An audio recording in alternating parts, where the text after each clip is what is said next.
Hello, dear viewers, and welcome back to the channel where we meticulously explore the ever-evolving story of the British royal family.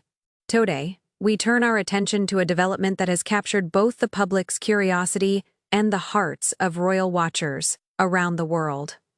A profound signal that Prince Harry, the Duke of Sussex, may be extending a deeply emotional olive branch toward his estranged brother, Prince William. For years, the silence between the two sons of King Charles III has been deafening, a painful chasm separating heirs to a shared, and often tragic, legacy. Now, through carefully chosen words delivered on a solemn national occasion, it seems that Prince Harry has sent a clear, unmistakable message. The time for reconciliation may finally have arrived. What many dismissed as an impossible dream, the hope of healing the rift between the brothers, might at last be gaining genuine momentum, driven by Harry's visible longing for the life and the family he left behind.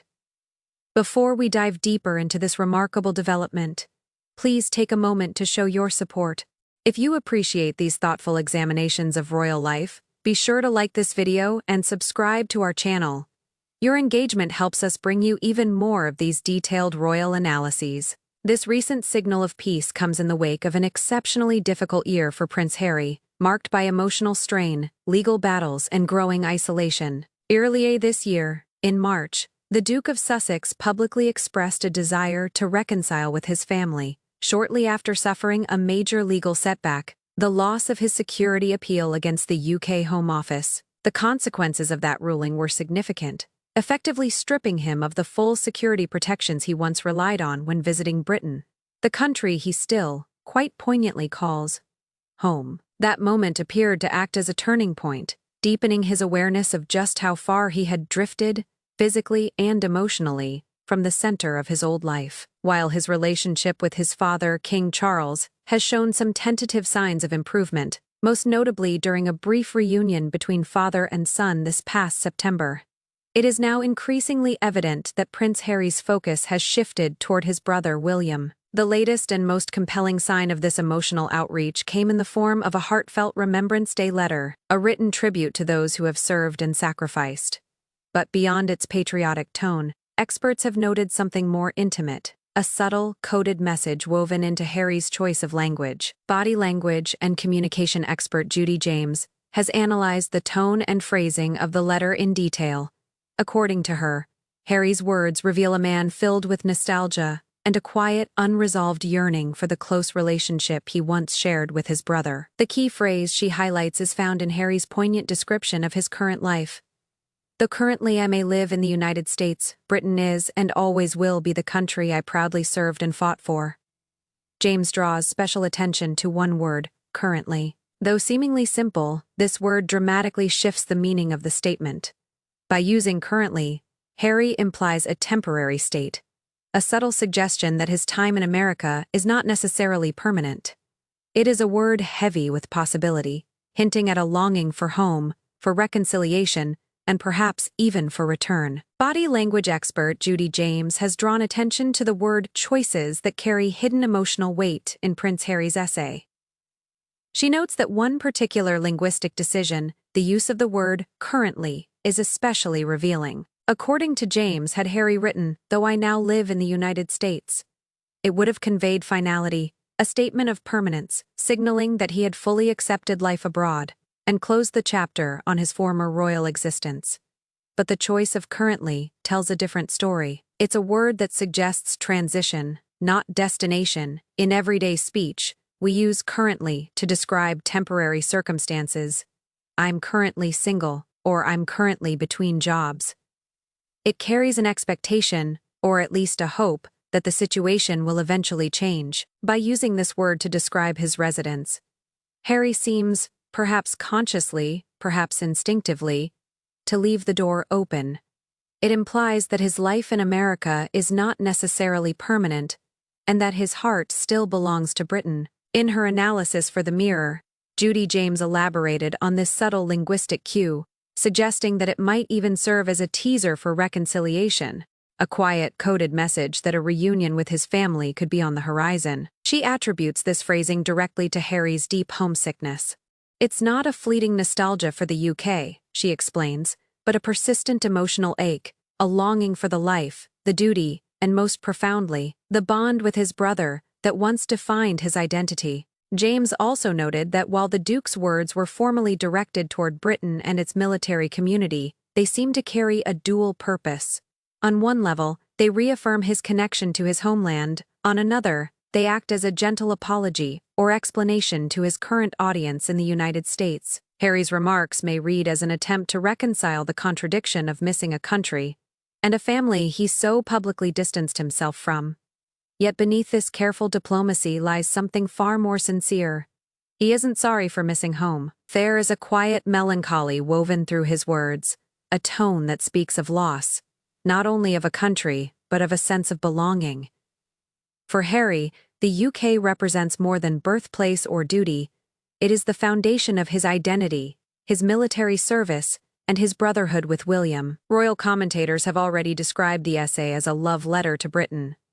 In it, Harry renews his devotion to the country he once served, emphasizing loyalty and pride, despite the turbulence of recent years. This message appears carefully crafted, a gesture aimed at softening public perception, while reaffirming his enduring connection to his homeland. Yet, as Judy James and others point out, the essay is not merely patriotic, it's personal.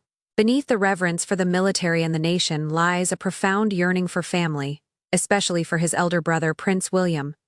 The bond between the two princes was forged in tragedy, strengthened in the aftermath of their mother Princess Diana's death. That shared grief once united them in a way few could understand.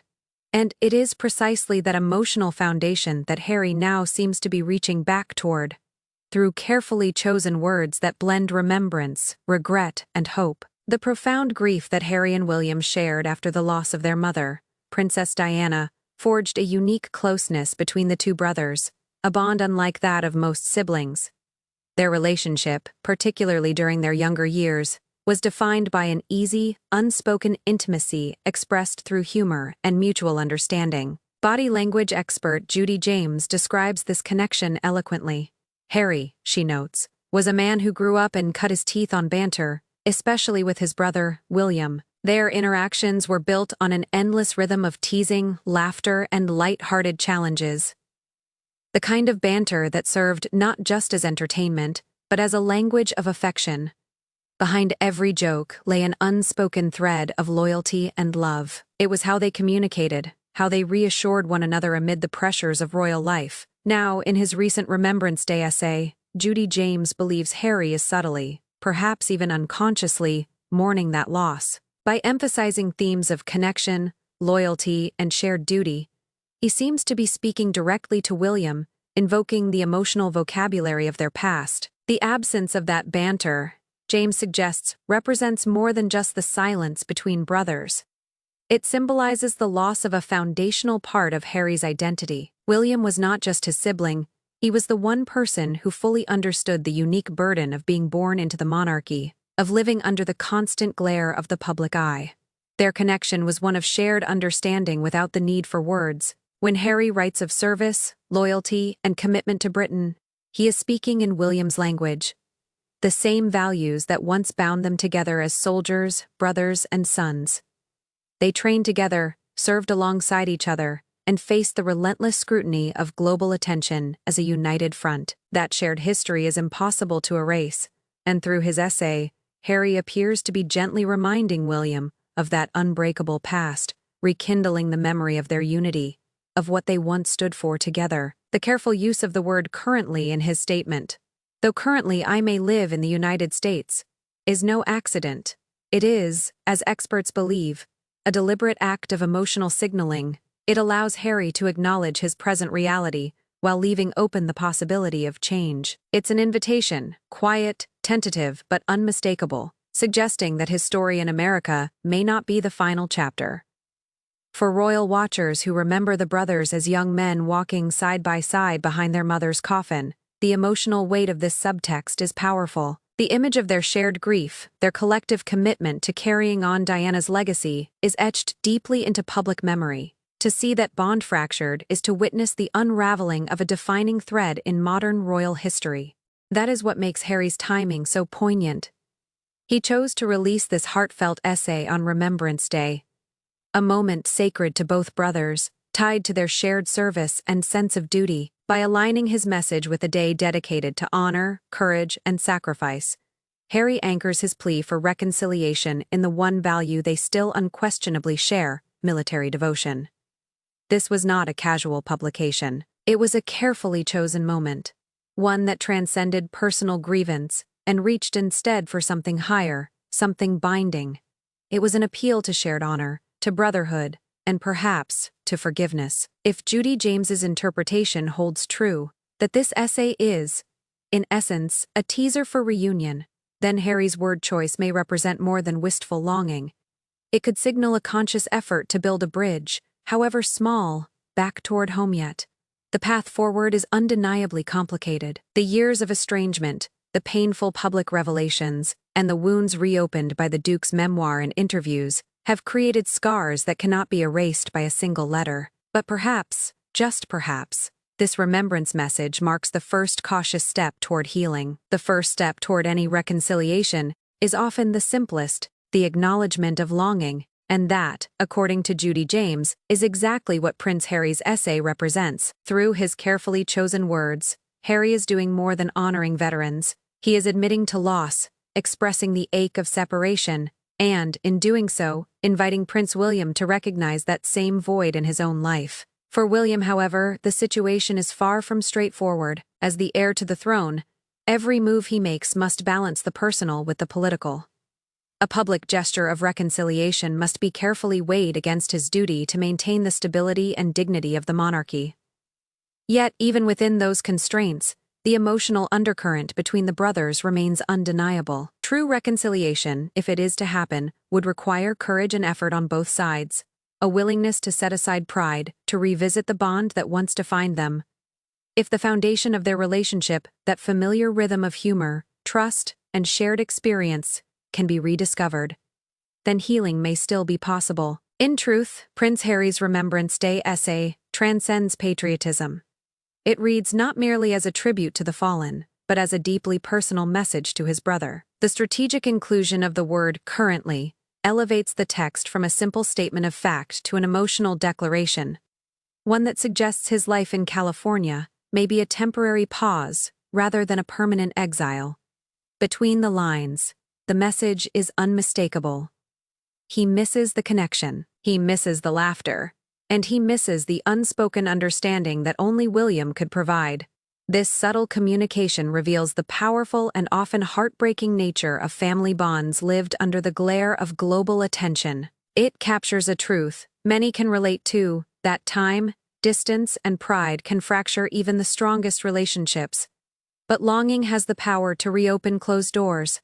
And perhaps, just perhaps, thanks to one small deliberate adverb currently, that door now stands slightly ajar. What are your thoughts on this moving development? Do you believe Prince Harry's use of currently was a deliberate signal, a quiet plea for reconciliation, or is it simply wishful interpretation by royal observers? Share your insights in the comments below. We read every one of your thoughtful perspectives. And as always, don't forget to like, subscribe, and tap the notification bell to stay with us for more in-depth analyses of the royal family and their ongoing journey. Thank you for watching.